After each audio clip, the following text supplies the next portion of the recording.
سلام به همه، شب و روز نمکیتون بخیر باشه و خوش اومدی به یه ویدیویی که متفاوته با بقیه ویدیوهایی که تا الان ساختم. و این ویدیو راجع به اینه که تجربیات شخصی من که چطور تونستم زندگی شخصی خودم رو حس کنم که شاید به کارت بیاد و امیدوارم به کارت بیاد. چرا با اینکه زنده هستیم به نظر میاد زندگی نمی‌کنیم؟ خب این چیزیه که مدت هاست که درگیرش هستم و این ویدیو راجع به تجربیات واقعی خودم هستن. 2 سال پیش من بیشتر روز خودم رو توی اینستاگرام میگذروندم و تنها امید من توی روز این بود که یا یک ایده برای کار بالاخره به ذهنم برسه که اون موقع تازه فهمیده بودم من از یوتیوب خوشم میاد، و یا یه غذایی بخورم و شب و بخوابم. انگار تنها حس تقریبا خوبی که میگرفتم از همینا بود. البته دروغ نگم زندگیم هم توی بازی غرق شده بود و یه دلیل واقعی برای اینکه صبح بیدار بشم نداشتم. چی شد که فهمیدم زندگی چیه؟ خب من تونستم زندگی رو کشف کنم فقط با پیدا کردن یک کلیت تو زندگیم، یک حس، یا حتی بهتره بگم یک کلیت زندگی، یک سبک زندگی. اون چیه؟ خب اون هیجانه. هیجان، دقیقاً هیجان. من بعد مدت‌ها تلاش و مدیتیشن و خودشناسی فهمیدم که من یه شخصیت هیجانی دارم. من ورزش و هر چیزی که توش آدرنالین ترشح کنه رو واقعاً دیوونه‌شم. پس قدم اول خودشناسی کلیت شخصیتمون رو پیدا کنیم. این به ما کمک میکنه که بتونیم بقیه شاخه‌های شخصیتیمون رو پیدا کنیم که آیا هیجانی هستیم، شاد هستیم، طنز هستیم، آروم هستیم، یا بیشتر شخصیت ریسک طلبی هستیم، شخصیت جاه طلبی هستیم. برای مثال منی که هیجانی هستم، سرعت رو دوست دارم و فهمیدم عاشق جایگاهی هستم که بتونم رو به همه کنم و بگم من از همتون بهترم.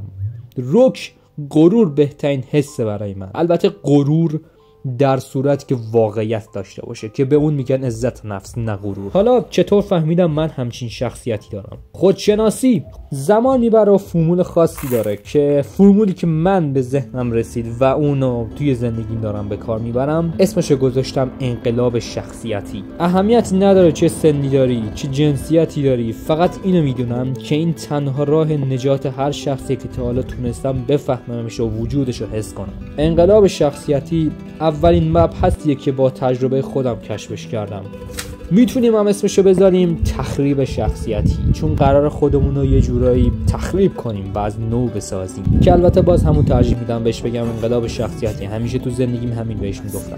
آره پسر، این آخر حرکته، خدایی این آخر تغییر شخصیتیه، انقلاب شخصیتی. من تا حالا 10 بار انقلاب شخصیتی داشتم. اینو گفتم که بدونین یه باره که قرار نیست اتفاق بیفته. انقلاب شخصیتی فقط 1 بار نیست، 10 بار ممکن اتفاق بیفته. البته واسه من شاید 10 بار اتفاق افتاد. توی انقلاب شخصیتی در قدم اول خودتو از شبکه‌های اجتماعی و مردم دور می‌کنی. میدونی چرا؟ چون کاراکتر ما واقعی نیست. میفهمیم؟ احتمالاً که آره. ما به خاطر جامعه و فضای مجازی جوری تکامل پیدا کردیم که رسما NPC شدیم. اون NPC هایی داخل GTA V رو دیدی؟ حتی نمیتونی تشخیص بدی کی با کی متفاوته. این شده زندگی 99% افراد جامعه که، یا بهتر بگم داخل مدرسه و دانشگاه هست، که یک کمی آدرنالین فیک در اثر موزیک رپ و فان و جملات انگلیسی اینستاگرام به دست میاریم و یه غذایی که از غذای گربه بی‌کیفیت تر است و میخوریم و میخوابیم. منظورم از غذایی که از غذای گربه بی‌کیفیت تر همون فست فود و غذاهای آشغالیه. انگار داریم هم رنگ جامعه میشیم که شدیم.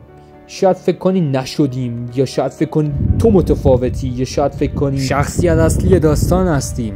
وقتی از دور به جامعه نگاه کنی همه عین همن، همه یه علایق، همه یه هدف، همه یه شخصیت. و این به خاطر فضای مجازیه. به خاطر همینه که میگم فضای مجازی باید داخل این دوره قطع بشه. انقلاب شخصیتی، قطع رابطه با همه. چند روزم کافیه، ولی کل زمانی که حس میکنی بهترین انرژی که داری رو صرف کن که فقط تجربه های واقعی و فکرهای واقعی کنی، چیزایی که ما رو به خودشناسی نزدیکتر میکنن. مثلا من میرفتم کوه یا باشگاه، یا حتی تو خلوت خودم تو آینه به خودم ظلم میزنم. همون راهی که مغز و بدنت قراره بدون اینکه به اینستا و بازی و اینکه جلوی بقیه چطور به نظر برسی فکر کنه، بذار بره و انگار خودش متوجه میشه که تا الان زندگیش دروغ بوده و به سمت جایی که باید میره. دارم راجع به مغز صحبت میکنم. مغز خودش متوجه میشه، راه خودش رو پیدا میکنه، مثل یه گربه که وقتی ولش کنی حتی هر چقدر هم سردرگم بشه باز بالاخره سبک راه زندگی خودش رو پیدا میکنه. و این فقط در صورتی امکان پذیره که شبکه‌های اجتماعی و هر چیزی که باعث میشه ما مثل بقیه بشیم از خودمون دور کنیم. سعی هم نکن خلافش رو ثابت کنی، چون میدونی اینجوری بیشتر به نفعته که حداقل حس کنیم تا الان همه چیز زندگیمون اشتباه بوده. نه، خیلی به نظرم بهتره همه چی رو سعی کنیم حتی شده به زور تو مغزمون بچسبونیم که آره همه چی تو الان اشتباه بوده، من اشتباه زندگی کردم، شخصیتم اشتباه بوده، همه چی تو الان اشتباه بوده. حتی ممکنه 10 بار این اتفاق بیفته که میفته و هر بار سعی نکن خلافش رو ثابت کنی، چون بهتره، به نفع خودمونه. حالا یک حذف جامعه از دورت و وقتی قشنگتر میشه که بری کوه یا یه جایی که همیشه نمیری، یه جایی متفاوت و باحال که بهت یه حس توسعه فردی میده، یه حس تغییر. حتی وقتی داخل جای همیشگی باشیم اون حس تغییر خیلی سخت‌تر به وجود میاد. دو، همه چیزو زیر سوال ببر. چرا من ایکس موزیک رو گوش میدم؟ چرا من ایکس شخص رو باهاش میگردم؟ چرا ایکس تفریحاتو دارم؟ همه چیزو زیر سوال ببر. این باعث میشه بفهمی چی به خاطر علایق بقیه و چی به خاطر جامعه، چی به خاطر هر چیزی به جز خودت تو شکل گرفته، چه علایقی مال خودت نیست. و مطمئنم که هزاران از این علایق قراره بعد از زیر سوال بردن همه چیز به دست بیاری و فقط بپرس چرا همه چیز رو زیر سوال ببر. و مطمئن باش که همیشه بعد از بین بردن ناخالصی‌ها خالص میشیم. 3، احتمالاً بعد از بین بردن ناخالصی‌ها خیلی سبک میشیم که حالا وقت اضافه کردن چیزایی برای زندگیمونه و حالا کلی وقت و انرژی داریم که بتونیم زندگی واقعیمون رو تجربه کنیم. و 4، علایق خودمون رو پیدا کنیم. حالا که سبکتر شدیم خیلی راحت‌تر میشه علایق واقعی خودمون رو پیدا کنیم و اونا رو به کار بگیریم. حالا که از بین بردن ناخالصی‌ها رو انجام دادیم، اصل کار رو رفتیم. هر آدم کاملی هر روز صبح وقتی بیدار میشه یک دلیل برای بیدار شدنش داره که حالا باید اون دلیل صبح بیدار شدنمون رو پیدا کنیم و اسم اون ایکیگایه. کتاب ایکیگای رو پیشنهاد میکنم بخونی، خیلی بهت کمک میکنه. همچنین از این فرمول هم میتونی ایکیگای خودتو به دست بیاری که ایکیگای دلیل تو برای زنده بودن، دلیلی که احساس میکنی میتونی صبح باهاش بیدار بشیه و دلیل توی این دنیا بودن ماه. هر کسی این دلیل رو داره، فقط باید پیداش کنه. برای مثال دلیل زنده بودن من، ایکیگای من یوتیوب و توسعه فردی و ویدیو ساختنمه که من همه اینا رو یکی کردم و اونا رو تبدیل کردم به ساخت ویدیوی توسعه فردی و این ایکیگای منه. دلیل زنده بودن من، دلیل صبح بیدار شدن من فقط هنر، توسعه فردی و ویدیو ساختنه. من هر روز با رویای یوتیوبر شدن و تبدیل شدن به بهترین نسخه خودم انگیزه گرفتم که صبح بیدار بشم و کاملا احساس میکنم چیزی که از سرشت و ذات درونی من. توی این 2 سال که ایکیگای خودم رو پیدا کردم هیچ روزی نبوده که به این دلیل زنده بودنم فکر نکنم.